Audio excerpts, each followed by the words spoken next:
Detroit at San Francisco. We'll get into more of the. I'll flesh out all of this. Detroit at San Francisco. Let's get through the game, though. Detroit, 4 plays, 75 yards to start it off. 1 minute and 42 seconds. 4 plays, that's it. Jamison Williams in from 42. 7-0 Lions. 13-18 left first quarter. Then Moody, after a beautiful Purdy to Debo play where Purdy got blasted, they end up with a Jake Moody 48-yard field goal try. No good. 7:54 left in the first quarter. And then Detroit marches it right down the field again. 11 plays, 62 yards in 5:20. Montgomery in from 1. 14-0 Lions with 2:34 left in the first quarter. Niners getting popped in the face here.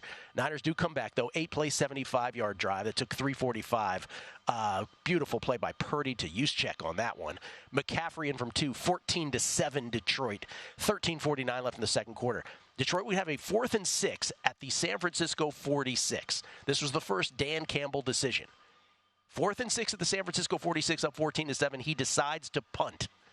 In that moment, as a San Francisco guy, San Francisco better, San Francisco exacta guy, every Niners better was thrilled. You give him a truth serum for that punt because you can't stop him. San Francisco gets it back. 3rd and 10, though. Purdy hit by Pascal on release. Picked by Malcolm Rodriguez. Illegal block on the return by C.J. G.J., but 5 plays, 46 yards nonetheless. Gibbs in from 15 on a place where Chase Young lollygagged. 21-7 Detroit. 5:54 left in the second quarter. What is happening? Are we really getting a Kansas City-Detroit Super Bowl? By the way, now you understand why Washington was really okay letting go of Chase Young. I had this talk with all my San Francisco friends when they're like, oh, we got Chase Young. I said, don't worry about it. The Bears got the good guy. San Francisco 3 and out. Detroit now up 21-7. 3rd and 12 of the San Francisco 47 with 1:55 left in the second quarter. And here's where you're like, my God, the San Francisco defense is terrible. 3rd and 12, San Francisco with a chance to make a stop and get a potential double dip. Gibbs for 13. Then San Francisco forces a 3rd and 18. Goff to St. Brown for 23. Then on 3rd and 7 for 9 to St. Brown. It's just anything they wanted, they took. 4th and goal at the 3, up 21-7. Dan Campbell says, Badgley 21-yard field goal, 24-7 Detroit. Were you okay with that at the time? No. I was. Okay. I think you go up 3 scores. I really do.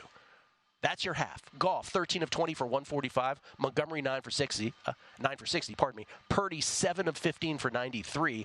Detroit outgaining San Francisco 280 to 131 in the first half. 6.5 yards per play. Third quarter starts out. You're like, okay, well, the Niners have the ball. They're down 17. If they score here, first drive, you got yourself a ball game. Well, they scored, but it was a field goal. Moody, 43-yard field goal to cut it to 24-10 Detroit, 11:02 left in the third quarter. Then Detroit ends up with a 4th and 2 at the San Francisco 28. Let the questioning continue. Goff, incomplete, intended for Reynolds. They went for it. Would you have kicked the field goal to go up 3 scores there? No. I'm good with that call. Here's my thing. If Dan Campbell did it at the end of the first half, I think he should have done it again here. You go up 3 scores with 6:58 left in the third quarter.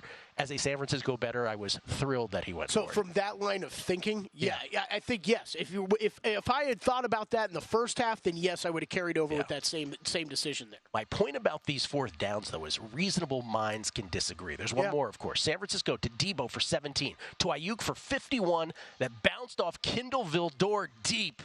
Instead of a pick, it's a deep catch for 51.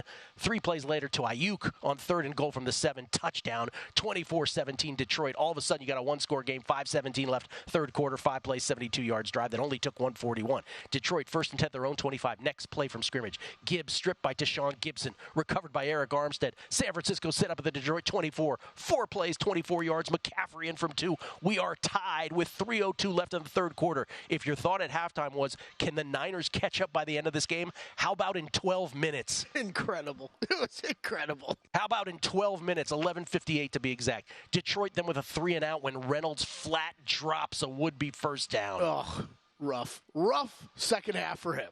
That's followed by Jack Fox's 74-yard punt, but Chase Lucas steps on the goal line, a 19-yard mistake. San Francisco, amazing 10-yard pass and catch from Purdy to Juszczyk. He ducks a would-be sack, Purdy does, to start it off. San Francisco gets into the Detroit 13, but Purdy takes back-to-back sacks. The first was badly his fault. The second, a helmet-to-helmet uncalled on Detroit. That should have been 15. Yep. They have to settle for a Moody 33-yard field goal. It's 27-24 San Francisco with 9:52 to go. And I'm thinking to myself, that not called helmet-to-helmet could end up being this big moment of this game. Detroit immediately matriculates. Goff to Williams for 22 to start it off. Could have been picked by Ambry Thomas, by the way. Then Montgomery for 16. 4 plays later, they end up in another 4th down. 4th and 3 at the San Francisco 30. This time they're down 3 with 7:38 to go. They eschew, love it, the 48-yard field goal. Goff under pressure, incomplete, intended for St. Brown. That's when Kelly texted me, Dan Campbell, you beautiful bastard. Although he didn't use the word bastard. I don't even know what I said. San Francisco still up 3, 3rd and 4 in the Detroit territory.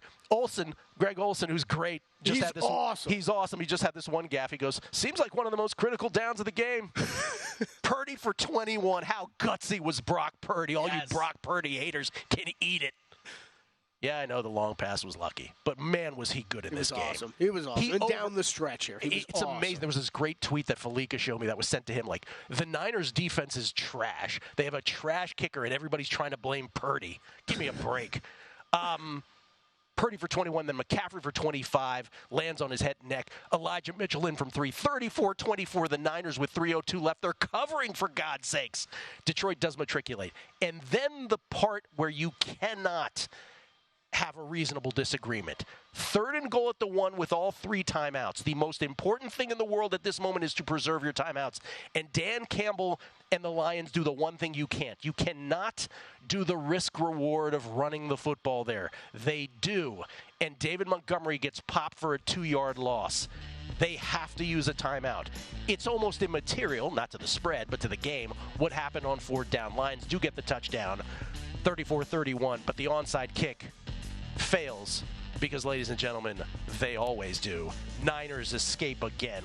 Dan Campbell, I'm just going to say this again because we thought about what coach ultimately will make decisions that will end up costing the game. And I'm going to say this again you're going to get a lot of knee-jerk reaction on all kinds of sports media today about whether he should have gone for it on 4th down, whether he should have kicked field goals. My biggest problem with those are the inconsistency of it. Going for 3 at the end of the half, not going for 3 when you could have gone up 17 again. The biggest thing, though, I will say again, is reasonable minds can disagree on those. Analytics say there wasn't much of a difference in terms of win probability going for it and not going for it. It's that 3rd down at the end of the game, 3rd and goal, and I had this back and forth with Wishnev about it for like 5 minutes, where I'm just sort of trying to say it's like at that point in the game when you're down 10 points, the only thing that matters is the preservation of all 3 timeouts.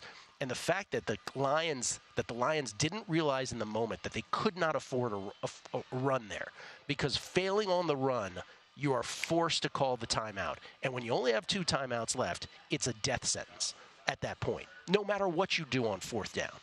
Because, well, I'll give you the stats. Last year, these are with the new onside kick rules established several years ago. And remember, those new onside kick rules that were established were twofold.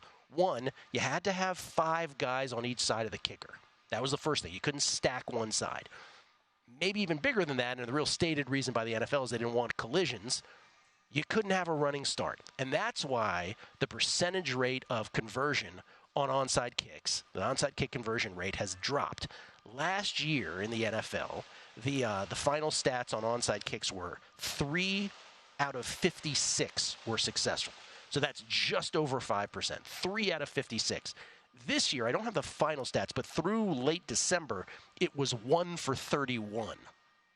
So you just don't recover them. Yeah. And that's the thing. And so they did go for it with a run, which I couldn't believe in real time. Montgomery got stuffed for the 2-yard loss, and that's Katie barred the door for all intents and purposes at that point. At that point, you need a miracle. Regardless, by the way, we also got to debate, what do you do then on 4th down? I don't care what you do. Right, yeah, I'd almost have kicked the field goal there and maybe even earlier just to preserve it. They botched that badly. That was huge. But yeah, it was. Sorry, go ahead. No, I'm just saying. But the future of the Detroit Lions is great, right? You still love your coach. That's still their identity. People are into that, despite Kelly's text of Dan Campbell, you beautiful bastard.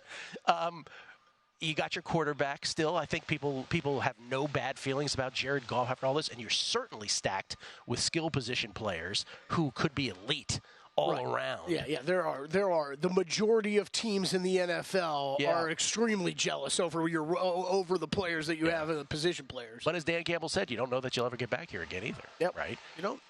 Go to VSiN.com/subscribe to become a VSiN Pro subscriber today.